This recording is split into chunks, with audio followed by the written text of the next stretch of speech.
Hi, my name is Brad Bigu. I'm the executive chef for residence dining at UBC, and today we'll be learning how to cut an avocado.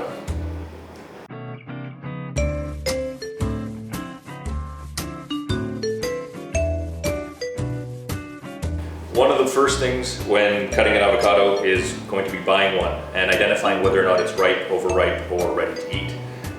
One little trick that I've learned is the stem, you can take it off and look underneath. The color will indicate where the rest of the avocado is, so it's an easy way to know whether or not your avocado is ripe or overripe. After that, very cleanly and very carefully cut through the middle of the avocado. Your knife will hit the pit. You can just roll it on the blade, turn in half. Beautiful avocado. Taking the pit out, be careful, tap it with your knife, give it a turn. Nice clean pit. Two ways depending on what you're looking to use your avocado for. You can cut in half, at which point it typically peels very easily, and you can slice at that point.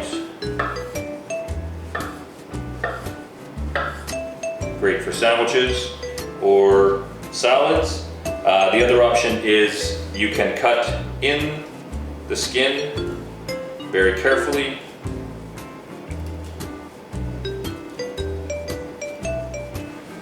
Easy way to squeeze it out.